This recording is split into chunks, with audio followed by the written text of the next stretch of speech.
Hello guys, welcome back to Sauti Uncensored, where we discuss current conservation matters in Kenya and in Africa, mental health and nature and youth inclusivity.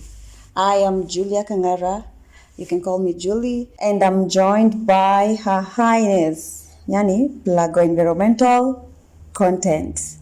Yeah, and I will let her introduce herself. Hello guys, I'm Charlene aka Misty, and today's topic is on green economy and how it is related to environmental sustainability. Yeah guys, please make sure to follow us on all our social media platforms, that is at Vumbuzi Africa, on Facebook, X, YouTube, and also for the podcast you can find it on Spotify and other platforms. So we shall begin. And the topic, as we said, is green economy and sustainable consumption. Yeah. Charlie, no kona say? Yeah. Because this green economy topic, it has been labeled as a very hard topic, yet if you just maybe research about it or learn more about it, it's basically a simple thing that you can do or practice by yourself, either at home, in your work.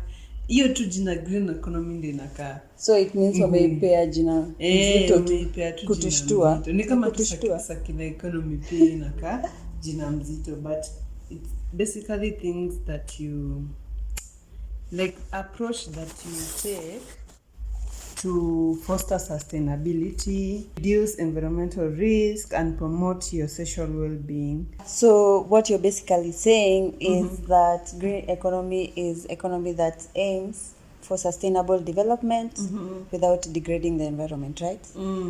Oh, yeah. So now, what about sustainable consumption?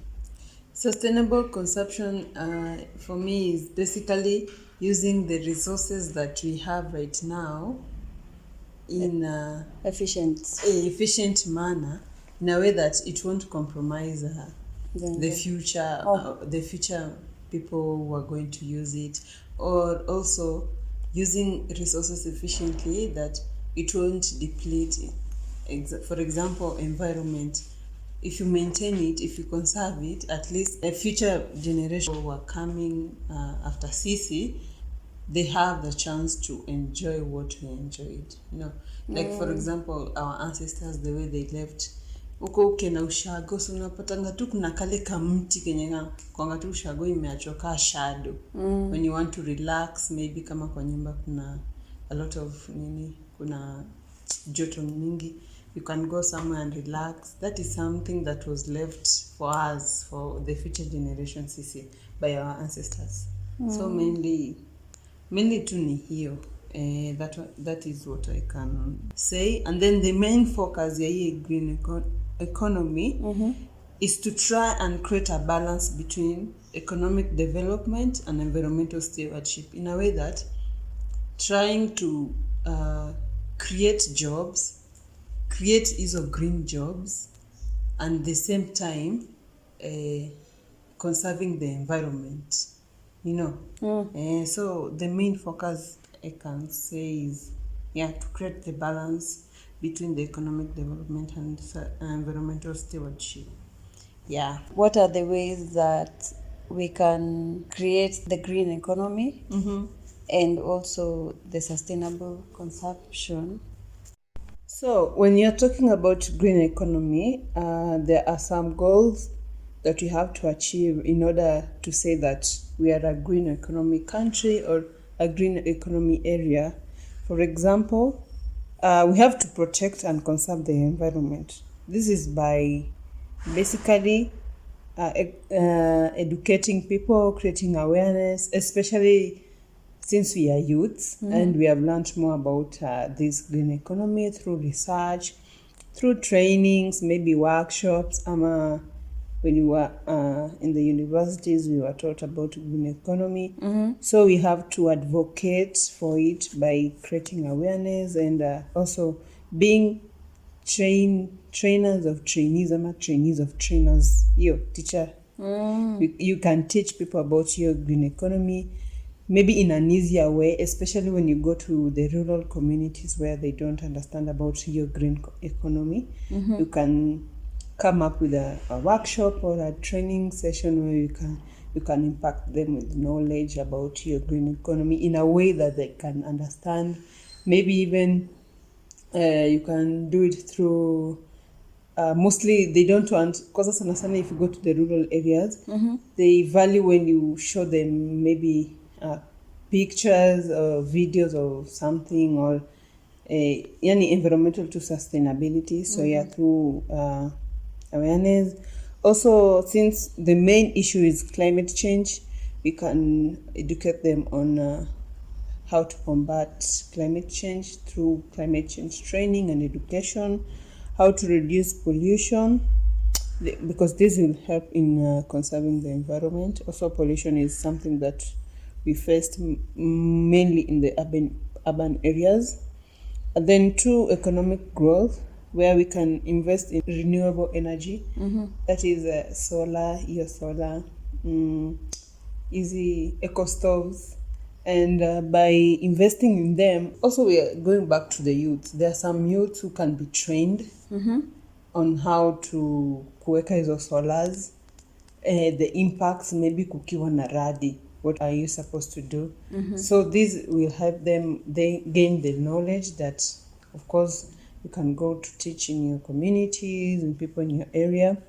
Eco stoves zinatumia nini? Eco stoves. Kuna zingine kama eco stoves, I think ni kama one of them yenye najua ni koko. Koko kuna jua inatumia sijui ni spirit ama ni menthol. So it doesn't, it doesn't have smoke.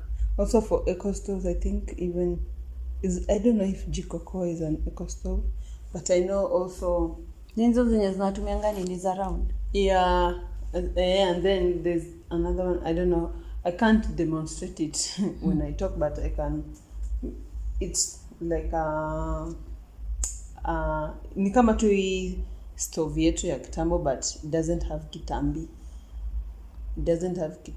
Wanatumia nini? Firewood ama? No, kuna ashes. Ashes that ashes. There's a way that they like it using ashes, but their smoke is not as much as ukitumia meko tatu, the 3 mawes. No, it's a bit reduced. Yeah. Also in economic growth, we have eco-friendly infrastructure, where it involves designing, constructing, and managing buildings and systems in a way that it minimizes their negative impacts on the environment and promotes sustainability. Yeah, and also we have social equity as one of the goals, where we see that in our country there are a lot of inequalities, especially in places where there is poverty, the indigenous communities. So we should strive to address these social inequalities, whether it's in the urban areas or the rural areas. And also we should ensure vulnerable communities have access to the opportunities that come with the conserving the environment. Also, for example, the governments, say right now in Kenya we have counties where we have environmental departments.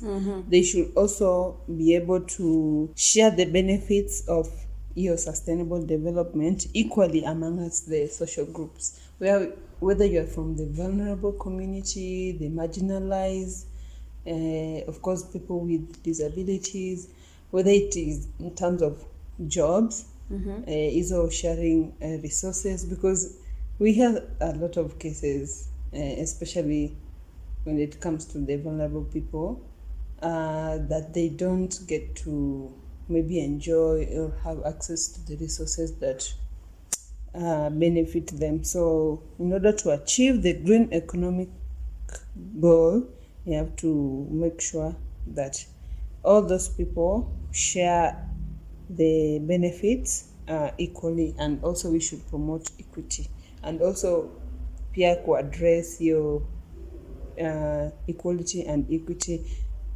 kuanzia tu kwa watoto, to the youth and also to the old people. Yeah. So we've heard of the goals that would be undertaken to achieve a green economy.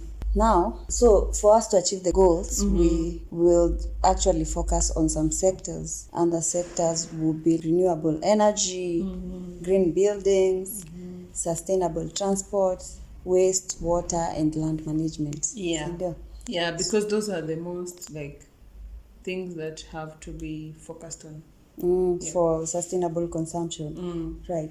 So now, for renewable energy, as Charlene just said, people should adapt efficient of renewable energy. Yeah, like energy efficient saving systems. Yeah. So let's say that is by using solar systems. You said jikokoa. Jikokoa, eco stoves, cocoa. All of those. Yeah. And for the green buildings, that is, we've seen most people are enjoying buying plants and keeping them in their households. We see people enjoying watering because hizo ndio zile we see the morning routines za watu include your part. And also we've seen most offices having plants at this point. Pia for the green buildings, it would mean if a building is being constructed, they would actually accommodate some green space. That is for relaxation. Or for breaks for their employees or for the people who work there per se. And also for the green buildings, I have seen some rooftops being transformed into plants, like they have plants like a total botanical garden. Ukienda rooftop, it's a botanical garden. So I think that is all we mean by green buildings. I've also seen there's a time we went to a place where it's a certain guy who just bought a piece of land, and I think he bought it maybe many years ago, maybe some 20 years ago, and then he just transformed the area. Like he separated like his personal area where he and his family are living, and then the rest of the area he transformed it into a green space where people can go and camp there, and it's a really nice place where you can see the sunset, the sunrise, and then there's green trees everywhere. It was really nice. So Where I is think this? It's in when you are going to Kenya. But I don't it's know. In Kenya? Yeah, it's in Kenya. Kajiado. I thought si huku. No, it's in Kajiado. I think past Ngong kidogo tu, but I forgot. It's called Kona Baridi. Kona Baridi, yes. I know Kona Baridi, but I don't know that place. Yes, so it was really a nice place. So guys, you've had Kona Baridi. There is some green space. For everyone. In this green buildings thing, I've also seen eco-friendly houses. That is for now tourist vacations. Vacay, where they go to vacation or visiting. Eco-friendly houses. That is B&B's. Yes. Very. Imagine I've also seen an Airbnb where it has been constructed using bamboo trees. Na wana harvest maji, wanatumia solar power. And also wako na the waste management projects hapo. Kwa hiyo site. I've also seen a couple. So if at all anyone also, you've seen that is in terms of conservation tourism, people can visit eco-friendly places. Si lazima ati ukukwe parks. You can also visit eco-friendly B&Bs. And I have seen a couple of them. You and have they're seen awesome. a lot of them. They're awesome. I've seen a couple of them. They're pretty awesome. Like hizo systems zina run efficiently. Because that juzi, I think I saw B&Bs that are built on tree tree houses. And it was just fascinating to see, like you're living in a tree. But you sija experience though. Me too, but I would love to experience an Airbnb. I think there's a tree house somewhere in Karen. Nibila siko sure what the name was. Yes, I've also seen it when I was researching on places where you can camp. Yeah. But I've never visited it. Me too. Yeah. In future, I think we shall visit. Yes. I hope itakuwa imebomoka. But we hope so too. Yeah. So another sector that we can focus on is also sustainable transport. And by sustainable transport, nilitaka kumaanisha tutumie donkeys, but hatuwezi tumia donkeys in the 21st century. Okay, we can use donkeys sustainably. See, you just be abusing the donkeys. So if you want water and it's far, for example, people who are living in rural areas, they use donkeys when they're going to fetch water. But you should use the donkey while taking care of it. Treat kama your pet, something that you value a lot, because bila your donkey, you won't be able to go and fetch water. Me, I was just joking about it because I'm like, in this, like at this point of time, in 2023, of course, hatuwezi tumia donkey kwenda town. Like kuna juke. Like utafika saa ngapi? It's a fast world. Yeah. But anyway, that is one example of sustainable transport, using donkeys to fetch water and transport water to your households or to any premises. So my point was sustainable transport would be using these electrical vehicles. Yes. If at all the government is saying that they will and they are willing to will. But on this topic, to be honest, do you think it's really sustainable? Like in Kenya, can it really work? Imagine it can work only if the roads are built well. For example, if you want to use a bicycle, let me give you an example. Okay, Pale Nini, Jogoo Road, because I always use Jogoo Road a lot.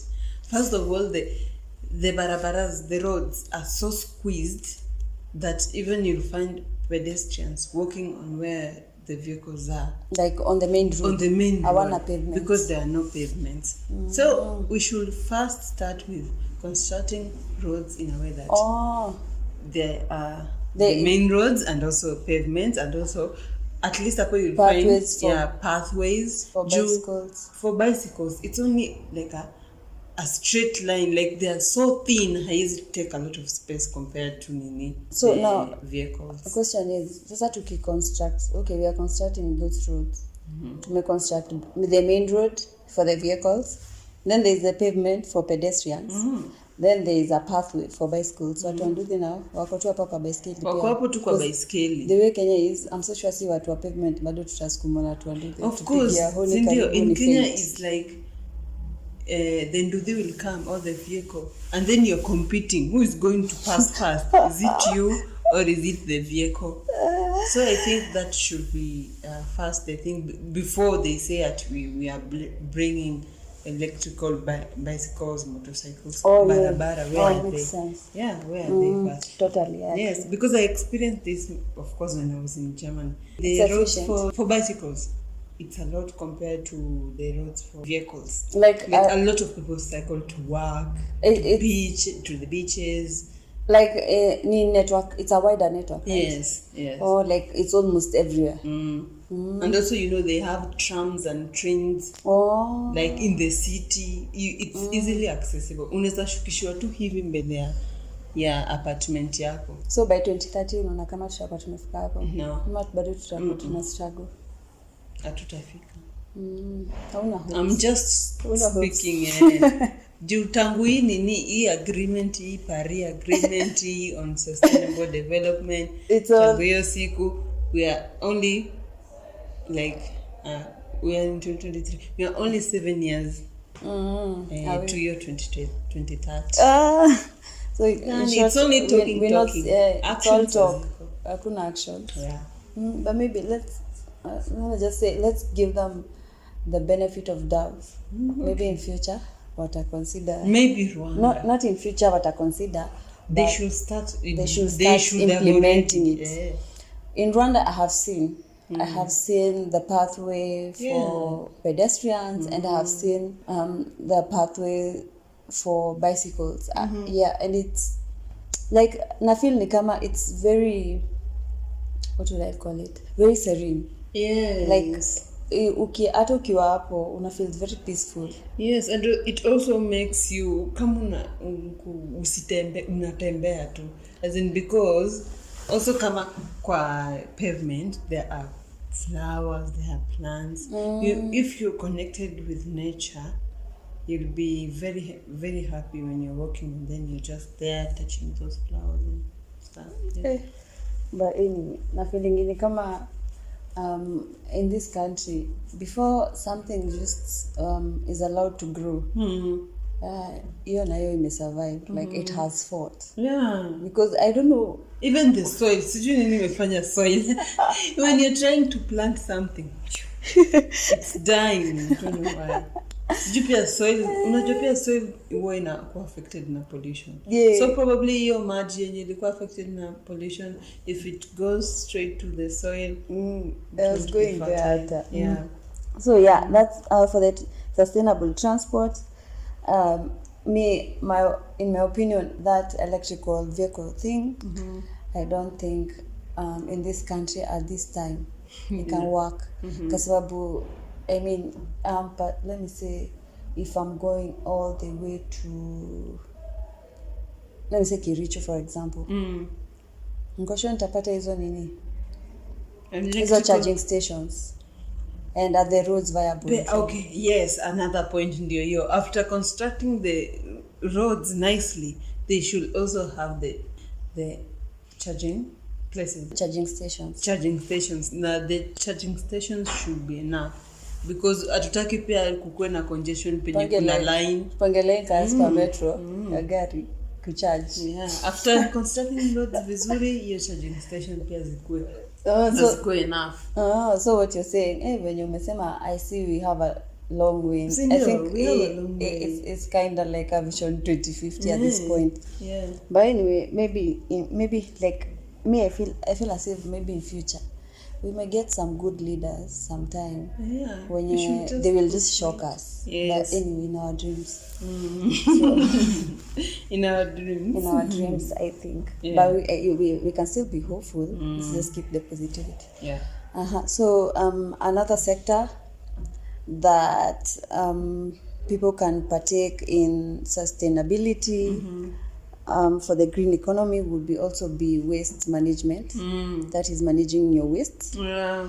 That is reducing, reusing, and recycling. Yeah, the 3 R's. And also this will also help in circular economy, because so the earth, like I feel like this is ni kama daily bread. Ni kama kitu yenye, it only starts from us.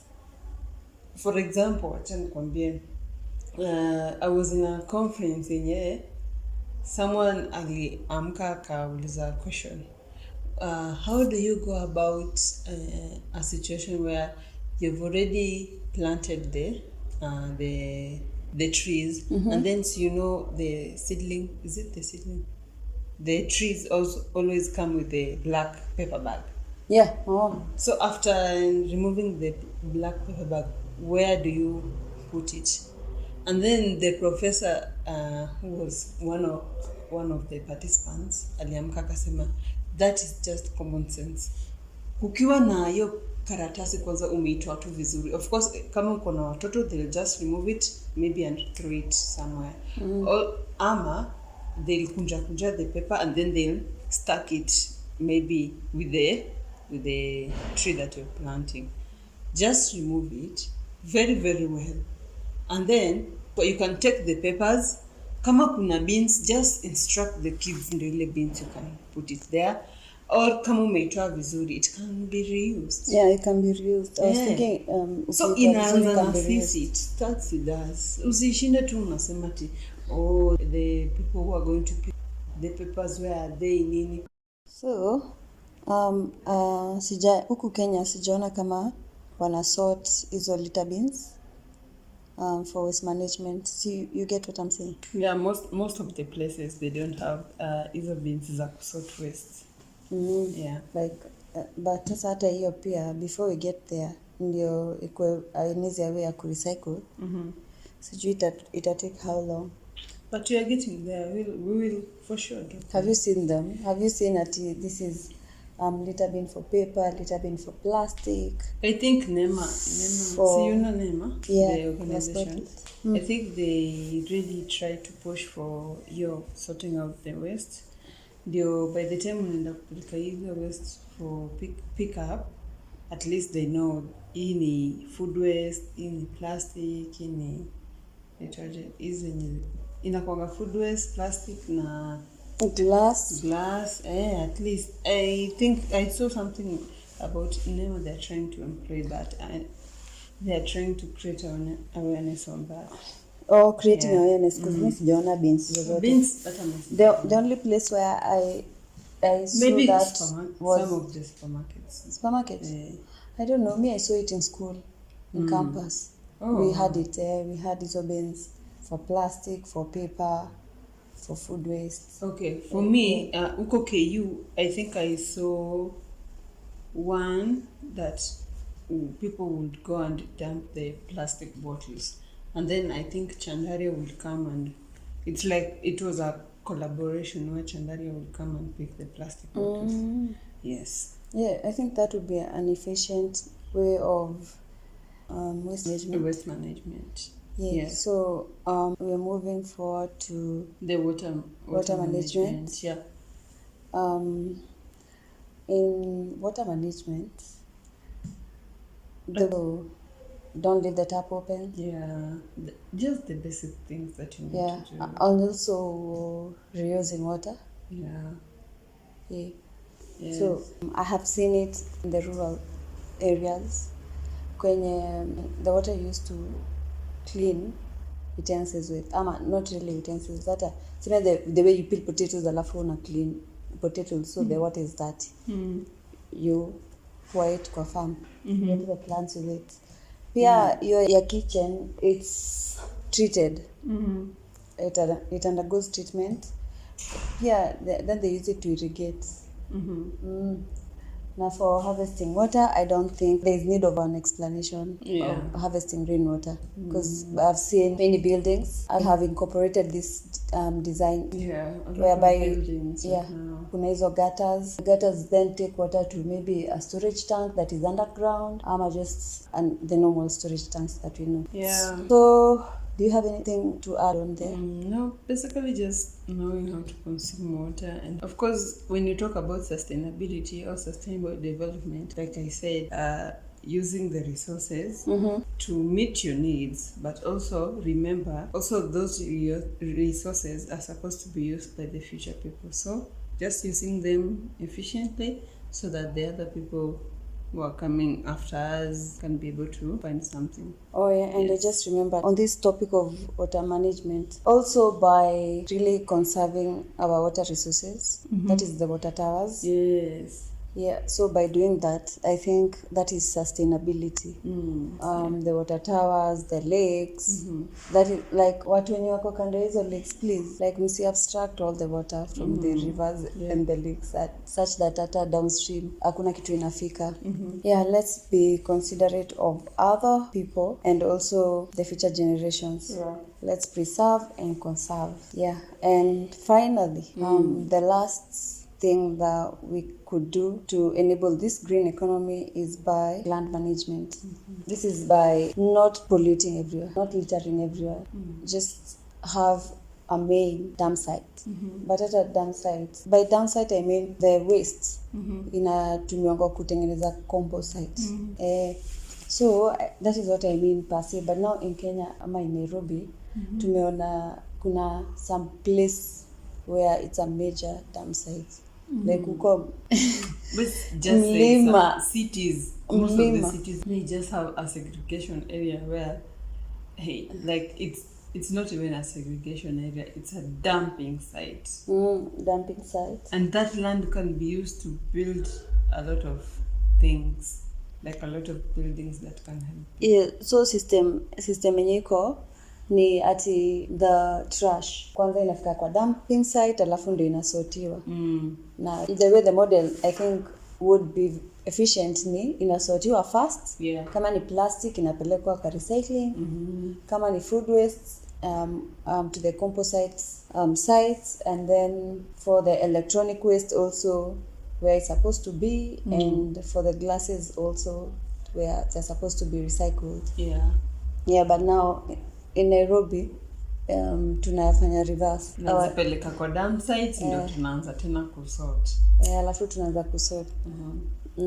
Which is causing a major havoc in terms of diseases, the aesthetic appearance of the cities, the places, and also air pollution, because hiyo harufu nayo hauwezika hapo. I tend to wonder hata watu wenye usort hizo vitu wa manage aje kusort. But maybe do they use masks? Some of them use masks, some of them don't. Or they can use the mask zenye wamezipata hapo. Some of them use. Some kama a child mwenye ako ameenda kupick na ako educated about hiyo mask yenye imeshatumika, ama ana access ya TV yenye ataona hizi vitu, learn about these things. Si hata ndio pate aseme hii harufu it's not pleasant, let me just take this mask, maybe it looks new, let me use it, na haujui mwenye alikuwa ameitumia. But hata nashangaa kama hizo mask zinasaidianga. Some of them, for me they do, at least they punguza juu. For me, I still wear a mask everywhere I go. Like the smell? Yeah. They reduce kidogo. So for your land management, that is one way we can really manage land efficiently. And also managing our water resources is part of the land. The plants, the trees, and also I would like the animals, because your body, but overall ndio ina make ecology, the ecological system.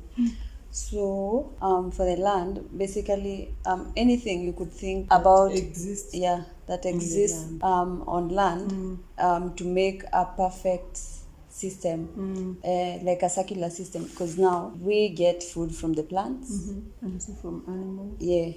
So inaenda kizunguka hivi.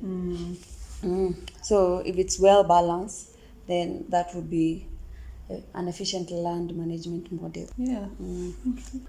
And that's all for today. So we would have loved to share success stories about this topic, but unfortunately, let's say hatuna.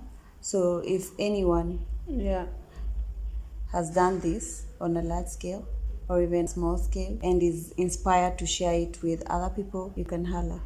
Leave a comment down below. Yes, and tell us your success stories, or maybe if you want us to share it on our platforms, something that you've done in terms of green economy, circular economy, and sustainability.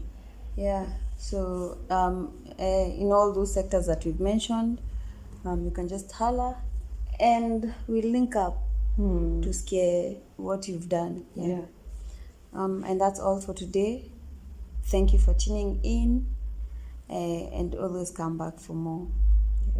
So that was all for today's episode. We just touched on the green economy and what it entails. Make sure to stay tuned, because we'll be back with youth inclusivity and green economy, and how youths are doing various innovations worldwide and how they are making an impact towards the environment. Make sure you subscribe to our YouTube channel, and also, as we mentioned before, make sure you follow us on our social media platforms. From us, we say asante sana. Bye. Bye-bye.